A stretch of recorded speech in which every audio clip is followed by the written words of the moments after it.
मराठी भाषा तसेच उद्योग मंत्री सन्माननीय योगेश सावंत आपले विचार सभेला संबोधित करतील। सियावर रामचंद्र की पवन सुत हनुमान की वंदे मातरम की भारत माता की वंदे। या कार्याला ऐकायला चांदिवली मतदारसंघातील पदाधिकाऱ्यांच्या मेळाव्यासाठी या व्यासपीठावर उपस्थित असलेले आपल्या विभागाचे मंत्री आमदार विधिमंडळातील आदरणीय दिलीप मामा लांडे, विधिमंडळातील दुसरे माझे सहकारी आदरणीय आमदार प्रकाश सुर्वे, विभाग प्रमुख अशोक माटेकर, किरण लांडे, विजयेंद्र शिंदे, व्यासपीठावर उपस्थित असलेल्या नीनाताई, चंद्रप्रभाताई मोरे, मायाताई खोत, पूजाताई गावडे, व्यासपीठावरील सर्व सन्माननीय मान्यवर आणि मोठ्या संख्येनं या कार्यक्रमाला उपस्थित असलेले सर्व पदाधिकारी, बंधू आणि भगिनी, माझा आवाज येतोय का?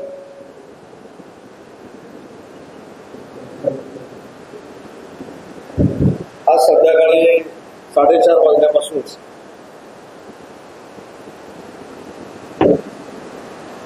माननीय शिवसेनेचे मुख्य नेते आदरणीय एकनाथ शिंदे साहेबांच्या आदेशानुसार मी मुंबईतील वॉर्ड निहाय बैठका सुरू केल्या आणि या वॉर्ड निहाय बैठका सुरू असतानाच काही दिवसापूर्वी मामाने मला सांगितलं होतं की त्यांच्या मतदारसंघातल्या बूथ प्रमुखांच्या या मेळाव्यासाठी मला उपस्थित राहिलं पाहिजे आणि त्यांच्या आग्रहापोटी या कार्यक्रमाला मी उपस्थित राहिलो। पण 4:30 वाजल्यापासून जे माझे कार्यक्रम सुरू झाले, आजचा हा 6वा कार्यक्रम आहे। 4:30 वाजल्यापासूनचा हा 6वा कार्यक्रम आहे।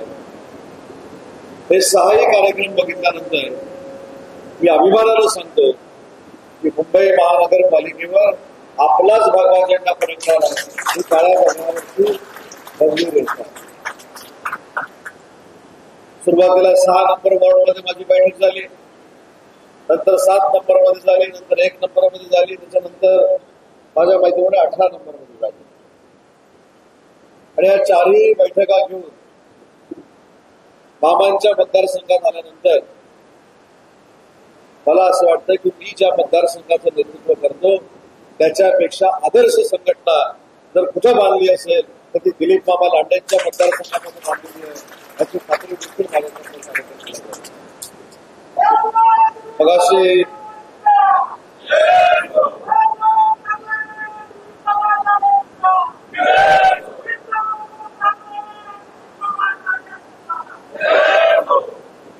मगाशी माननीय एकनाथ शिंदे साहेबांनी केलेल्या कामाचा उल्लेख विभाग प्रमुखांनी केला। ही जी विकास कामं मुंबईमध्ये झाली,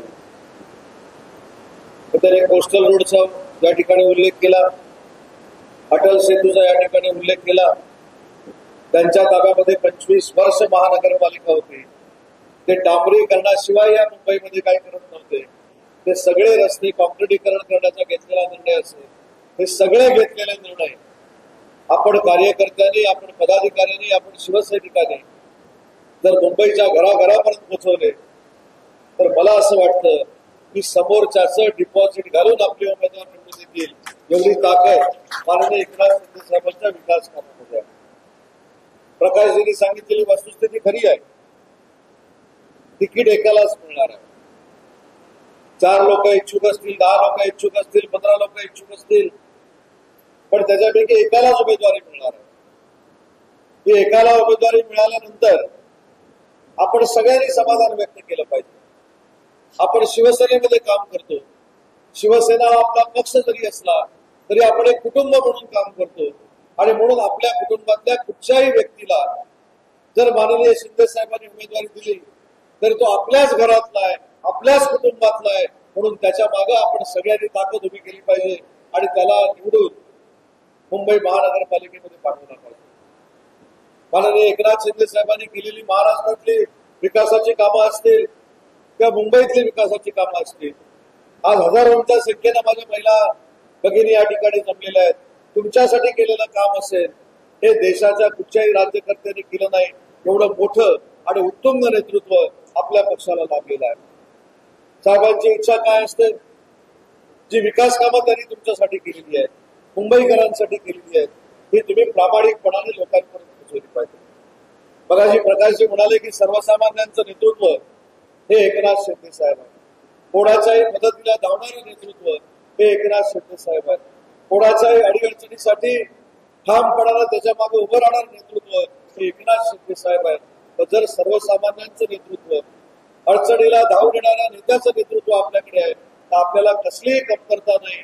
आपणच एकनाथ शिंदे साहेब आहोत असं समजून निवडणुकीला आपण सगळ्यांनी मिळून सामोरं गेलं पाहिजे आणि या मुंबईमधला इतिहास घडवला पाहिजे की जसं विधानसभेला 80 पैकी 60 जागा आम्ही जिंकलो, तशाच 80% नाही 100% रिझल्ट हा मुंबई महानगरपालिकेमधला लागला पाहिजे.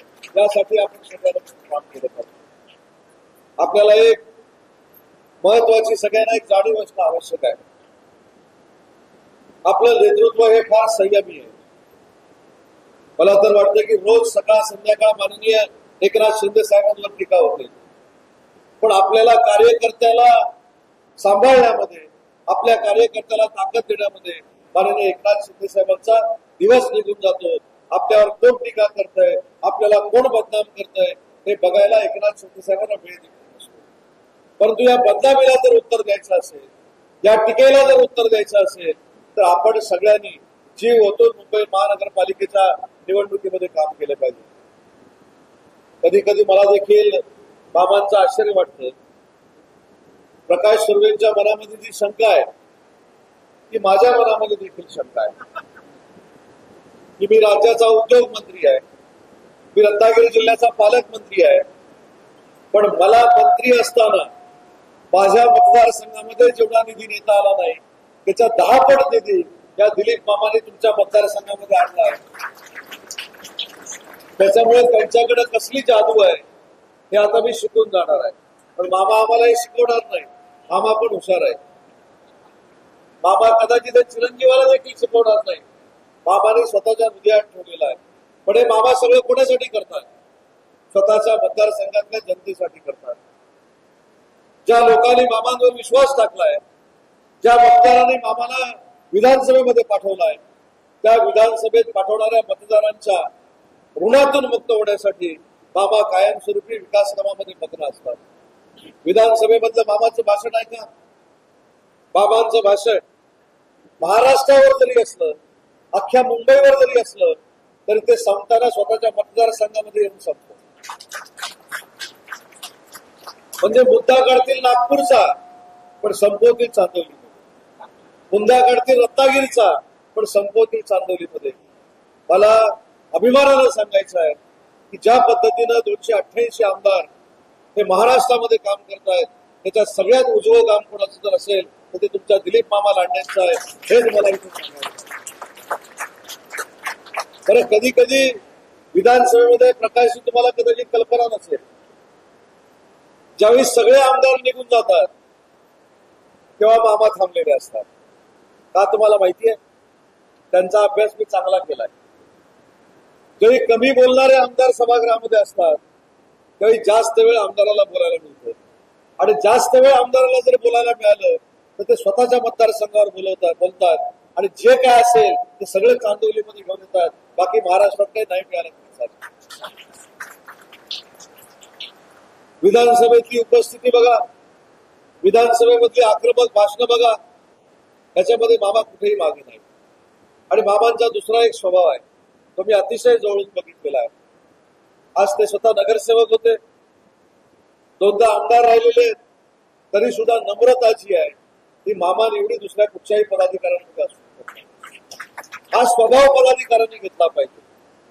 कदाचित कामं होत नसतील म्हणून मामा चिडत असतील, पण इथल्या बूथ प्रमुखांनी, इथल्या गटप्रमुखांनी एक समजून घेतलं पाहिजे, जर माझा नेता जो आमदार आहे तो नम्रपणाने लोकांपर्यंत वागतो, लोकांपर्यंत पोचतो, लोकांशी संवाद करतो, तर त्याच्यापेक्षा नम्रतेनं आपण वागलं पाहिजे. ही भूमिका अशा मेळाव्यातनं आपण सगळ्यांनी घेतली पाहिजे. मामांचं कर्तृत्व, मामांचं नेतृत्व हे 30,000 मताधिक्य मिळाल्यामुळं सिद्ध झालेलं आहे. अनेक लोक सांगत होते विरोधक की मामा आता विधानसभेत जाणार नाही. अरे मामाने त्यांना मामा बनवलं.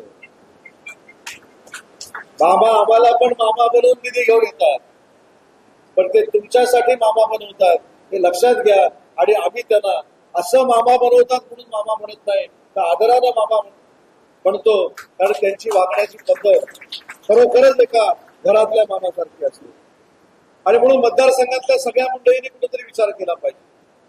आज मामाना आहे त्याच्यापेक्षा तुम्हाला जर मोठं करायचं असेल, आहे त्याच्यापेक्षा त्यांची ताकद ही एकनाथ शिंदे साहेबांकडे वाढवायची असेल, तर मामांच्या मतदारसंघातला प्रत्येक नगरसेवक हा मामांच्या विचाराचा असला पाहिजे, धनुष्यबाण टिचाडीचा असला पाहिजे. यासाठी आपण सगळ्यांनी प्रयत्न केले पाहिजे. मी हल्ली काही कार्यकर्त्यांचे फॅशन बघतो, जे कार्यक्रमाला येत नाहीत, जे कधीही संघटनेबरोबर नसतात, जे कधीही संघटनेच्या कार्यक्रमाला नसतात, ते निवडणूक आली की सगळे जवळ येतात. माझ्याकडे जिल्हा परिषद पंचायत समितीची निवडणूक आता लागणार आहे, माझ्याकडे नगरपालिकेची निवडणूक लागणार आहे. मी विचारायचो तुम्ही का आला? साहेब मी तुमचाच आहे, मी शिंदे साहेबांचाच आहे. 3 वर्ष कुठं होतास? नाही साहेब मी आतून प्रचार करत होतो. असे कार्यकर्ते आहेत की नाही आतून प्रचार करणारे? जे आतून प्रचार करतात मामा, ते अशा निवडणुकीला बाहेर पडतात. माझी आपल्याला विनंती आहे, एक वेळ कटून निर्णय घ्यावा लागला तरी चालेल, पण जे आतून प्रचार करणारे आहेत त्यांना कधी बाहेर काढू नका, त्यांना आतच ठेवा. आणि जे बाहेर कार्यकर्ते तुमच्या खांद्याला खांद्या लावून काम करतायत, तुमची ढाल बनवून काम करतायत, त्यांचा प्रचार करण्यासाठी जमलं तर आम्ही येऊ पत्रक वाटण्यासाठी, पण अशा लोकांना ताकद द्या की त्यांनी 3 वर्षामध्ये 3.5 वर्षामध्ये तुमची ढाल बनवून काम केलेलं आहे. मी तर परवा प्रकाश शेडेकरला सांगितलं, एक कार्यकर्ता माझ्याकडे आला, साहेब मी आयुष्यभर तुमच्यासाठी आहे, साहेब मी तुमचाच आहे, तुम्ही माझ्या हृदयात आहे. मी म्हटलं जसं हनुमंतानं छाती पाडून दाखवली होती तसं मला छाती पाडून दाखवू, उदय सामंत तुझ्या हृदयात आहे का? म्हणजे काय कधी कधी नौटंकी करतात ते नव्याने येतात ते, तर त्यांना कशा पद्धतीनं वागवायचं हे मामा आपण सगळ्यांनी मिळून ठरवलं पाहिजे. नव्यानं आलेल्याला ताकद दिली पाहिजे, याच्याबद्दल दुमत असण्याचं कारण नाही. जो नवीन आलेला कर्तृत्ववान त्याला तिकीट दिलं पाहिजे, याबद्दल देखील दुमत असण्याचं काही कारण नाही. पण जे आतून काम करतात ते कधीच आपले नसतात, हे देखील नोंद घेण्याची गरज आहे. जे शिंदे साहेबांसोबत होते, जे तुमच्या बरोबर होते, जे प्रकाश शेठ बरोबर होते, त्यांनाच या महानगरपालिकेच्या निवडणुकीला आपण महानगरपालिकेच्या सभागृहामध्ये पाठवलं पाहिजे.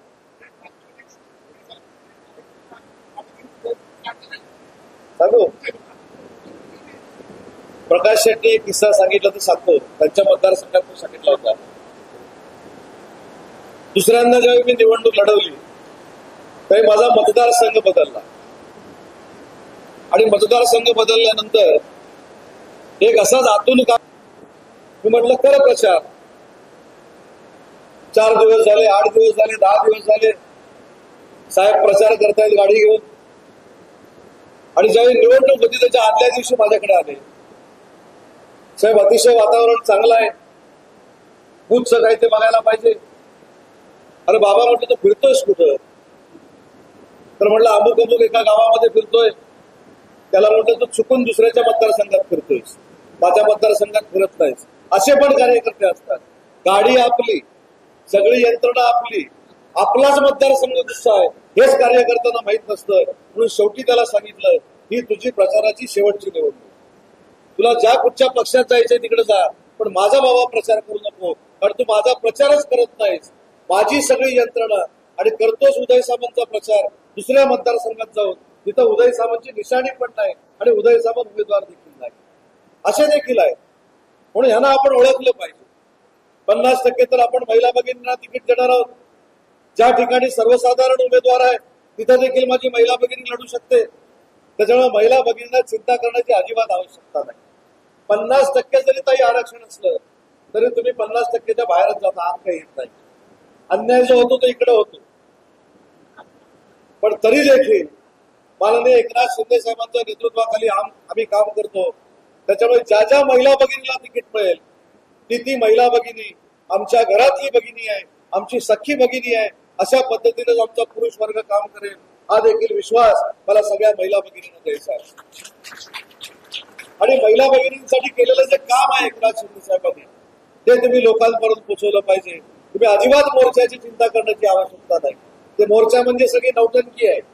निवडणूक आली की त्यांना मोर्चा दिसतो, निवडणूक आली की त्यांना महाराष्ट्राचे काही अडचणी दिसतात, निवडणूक आल्या की महाराष्ट्रातला त्यांना शेतकरी दिसतो. आणि अजून एक भाषण सुरू झालेलं नाही, अजून ते उद्या 8-10 दिवसामध्ये सुरू होईल. कुठची अवलाद या मुंबईला महाराष्ट्रापासून दूर करू शकत नाही. त्याच्या छाताडावर आम्ही बसू, त्याचं असं करू. हे दर 5 वर्षांनंतरची हे बुळबुळीत आणि बुळबुळीत भाषण आहे. त्याच्यामुळे ती भाषणं आता सुरू होतील. मी आज शिंदे साहेबांच्या वतीनं सांगतो की कुठच्याही राज्यकर्त्याच्या मनामध्ये मुंबईला महाराष्ट्रापासून दूर करण्याचा विचार जरी आधी नाटकं काय आम्ही करणार नाही. अजून ती सगळी नौटंकी सुरू व्हायची आहे. आज वोट चोरीच्या बाबतीमध्ये आपल्याला सांगितलं जातंय. मला व्यासपीठावरच्या सगळ्या पदाधिकाऱ्यांना आणि जमलेल्या पदाधिकाऱ्यांना एक विनंती करायची आहे की तुम्ही घराघरापर्यंत पोहोचलं पाहिजे. ज्यांनी आजपर्यंत कधीच मतदार याद्या बघितल्या नव्हत्या, कधीच मतदारांशी संपर्क साधलेला नव्हता, त्याच्यासाठी मामा लांडेंची गरज लागायची, त्याच्यासाठी विभाग प्रमुख साहेब तुमची गरज लागायची, अन्य सगळ्या पदाधिकाऱ्यांची गरज लागायची. त्यांनी याच वर्षी या निवडणुकीला त्यांच्या आयुष्यात पहिल्यांदा मतदार याद्या बघितल्या. म्हणून त्यांना ते कुतूहल आहे. अरे मी बघितली यादी, मी यादी बघितली, आयुष्यात कधीच बघितलेली नव्हती. त्याच्यामुळे ते दुबार तिबार सगळे त्यांना कळतंय. पण हे पूर्वीपासूनच आहे. आपल्याला क्लेरिकल मिस्टेक जरी झाली तरी देखील ते नाव बदलण्यासाठी कालावधी दिला जातो. क्लेरिकल मिस्टेक झाली, प्रिंटिंग मिस्टेक झाली, आपल्याला वोट ट्रान्सफर करायचं आहे, आपल्याला वोट रद्द करायचं आहे, याच्यासाठी देखील आपल्याला निवडणूक आयोग कालावधी देतो. आपल्याला आक्षेप घेण्यासाठी देखील निवडणूक आयोग कालावधी देतो. पण ज्यांनी फक्त दुसऱ्याच्या जीवावर निवडणुका लढवलेल्या आहेत त्यांना हे कधीही कळणार नाही. आणि म्हणून वेगळ्या पद्धतीनं जसा संविधानाच्या बद्दल फेक नरेटिव्ह सेट केला तशा पद्धतीनं या महानगरपालिकेला काम महाविकास आघाडीचे नेते करतायत. पण त्याच व्यासपीठावरचा एक नेता बाळासाहेब थोरात यांनी 4 दिवसापूर्वी मुलाखत दिली होती. हे सगळं खोटं आहे, मत चोरी कुठेही झालेली नाही. माझ्या मतदारसंघात मी जे पडलोय, माझा जो पराभव झालाय तो माझ्या दुर्लक्षामुळे झालाय, त्याच्यामध्ये मताचा काही प्रश्न नाही.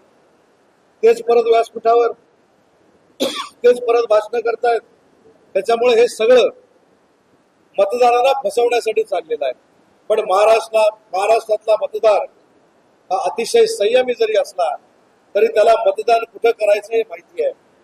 तुम्हाला आठवत असेल विधानसभेची निवडणूक, विधानसभेच्या मतमोजणीच्या अगोदर 4 दिवस आता महायुतीचं सरकार येणार नाही, महायुतीचा मुख्यमंत्री होणार नाही, मुख्यमंत्री होणारे स्वप्न बघितलं होतं. 4 लोक मतमोजणीच्या आदल्या दिवशी कोट घालूनच झोपले होते.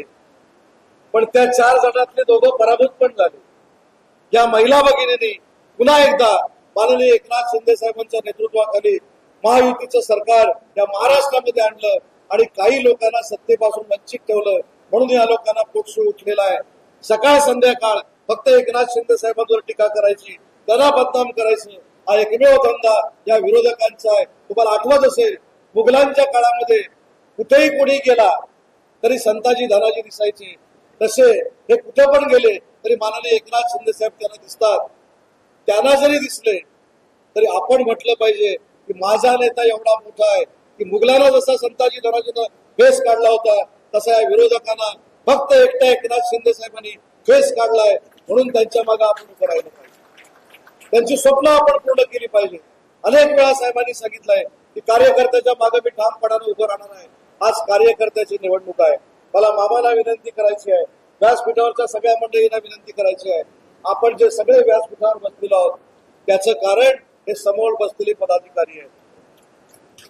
डोळे बंद करून एक विचार करा की आपल्या समोर हे कोणच नाही तर आपली कुवत काय, आपली लायकी काय, आपली पात्रता काय. तुम्ही जर आमच्या सोबतच नसाल तर आम्ही शून्य आहोत याचं भान मामा लांडगेंना असल्यामुळं या सगळ्या कार्यक्रमाचं ते नियोजन करतात.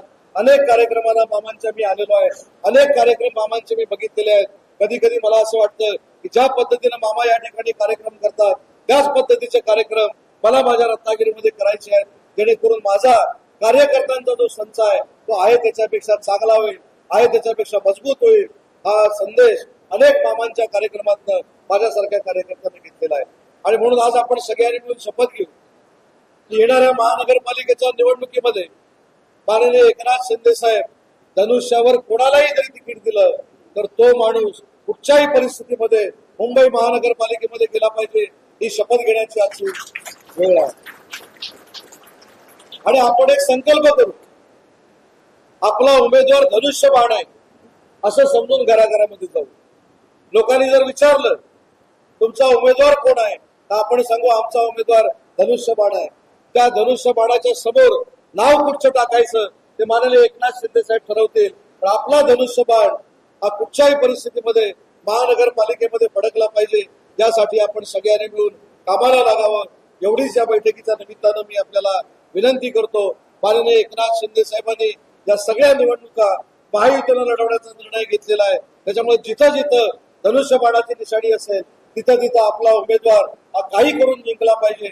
यासाठी आज आपण प्रयत्न करूया. तीच शपथ आज या कार्यक्रमाच्या निमित्तानं करूया एवढीच विनंती करतो. फार मोठ्या संख्येनं आपण जमलात त्याबद्दल पक्षाच्या वतीनं शिंदे साहेबांच्या वतीनं मी आपल्या सगळ्यांचे आभार मानतो. डॉक्टर श्रीकांत शिंदे साहेब देखील या कार्यक्रमाला उपस्थित राहणार होते, पण अजून एका सभेमध्ये ठाण्याला ते अडकल्यामुळे या कार्यक्रमाला येऊ शकले नाहीत. परंतु त्यांनी देखील आपल्या सगळ्यांना शुभेच्छा व्यक्त केलेल्या आहेत, शुभेच्छा दिलेल्या आहेत. एवढंच या ठिकाणी मी सांगतो. आपण मोठ्या संख्येने जमलात त्याबद्दल पुन्हा एकदा आपल्या सगळ्यांचे आभार मानतो आणि माझं मनोगत संपवतो. जय हिंद, जय महाराष्ट्र. धन्यवाद साहेब, आपण सर्व चांगलं मार्गदर्शन केल्याबद्दल. आता एक अभूतपूर्व आणि एक सत्कार सोहळा इथे होणार आहे. गटप्रमुख जे पक्षाचा सर्व मुख्य असं कार्य आपल्या कामावरती घेऊन एक कार्यकर्ता पक्षाचा श्वास असतो, तो पक्षासाठी आपला अहोरात्र कष्ट करतो. आज शाखा प्रमुख, उपशाखा प्रमुख आणि बूथ प्रमुख यांच्या सर्वांच्या माध्यमातून मंचावरून एक आपले गटप्रमुख, महिला गटप्रमुख आणि पुरुष गटप्रमुख यांच्या मंचावरती सत्कार होत आहे.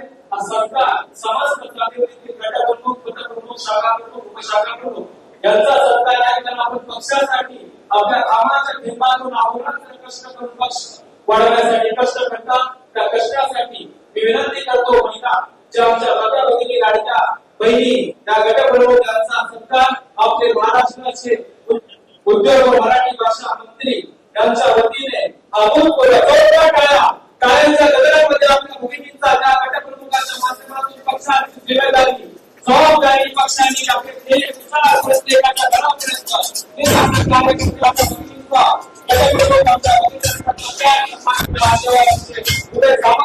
कार्यकर्ते आपल्या प्रत्येकाचे गौरव हवा असण्याच्या माध्यमातून पुढे आमचे मान्यवर पुरुष गटप्रमुख यांचा देखील मंचावर सत्कार आणि सन्मान होता.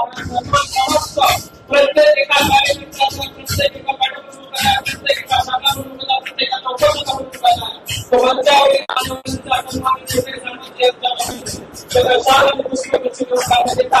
आपल्या पक्षाचे विचार संस्कार प्रत्येक त्याचा सन्मानाचा होणार आहे. आता पुढे आपल्या कार्यक्रमाचे प्रमुख मार्गदर्शक मराठी भाषा उद्योग मंत्री सत्कार सन्मान आपले स्थानिक सन्माननीय लोकप्रिय आमदार सन्माननीय दिलीप मामा लांडे यांची यांच्या वतीने सन्माननीय उदयजी सावंत यांना शाल, पुष्पगुच्छ आणि